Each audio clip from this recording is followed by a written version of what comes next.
Et c'est parce que la France est déchirée d'inégalités, travaillée d'absurde xénophobie, de racismes imbéciles, mais peut-il y en avoir un autre, qu'il faut la refonder, et que ce nouveau grand peuple qui est parmi nous, formé comme chaque fois de la nouvelle génération, doit redéfinir sa règle commune en redéfinissant sa constitution.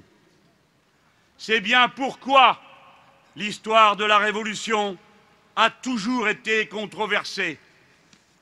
C'est bien pourquoi encore aujourd'hui, elle fait l'objet de tant de calomnies.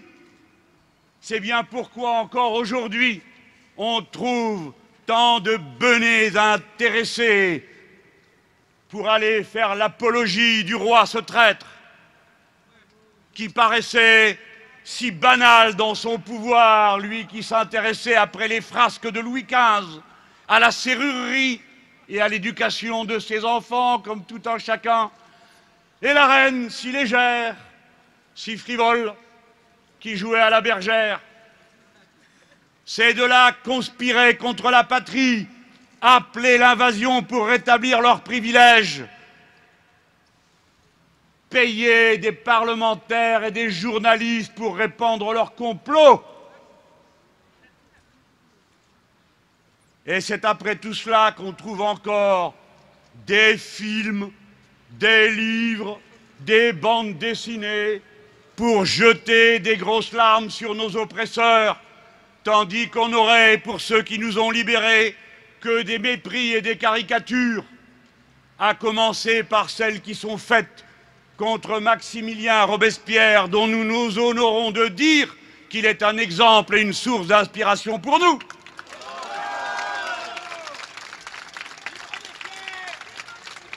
Ce n'est pas pour rien que la Révolution a été traînée dans la boue par tous ceux, dans tous les âges, qui avaient pour objectif premier de mettre en cause la liberté et l'égalité. Ainsi, quand Mussolini dit « le fascisme s'oppose à toutes les abstractions individualistes à fondement matérialiste », c'est pourquoi il s'oppose à toutes les utopies et innovations jacobines.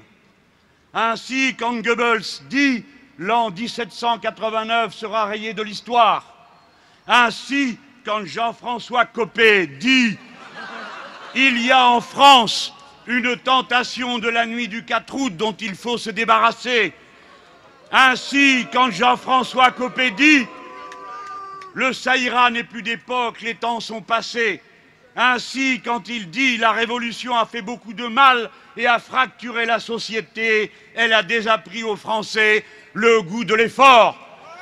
Chacun, depuis 2 siècles et 20 ans, a choisi son camp. En vain chercherait-il à faire croire que la Révolution est finie. Elle ne fait que commencer aussi longtemps que son œuvre égalitaire n'est pas achevée.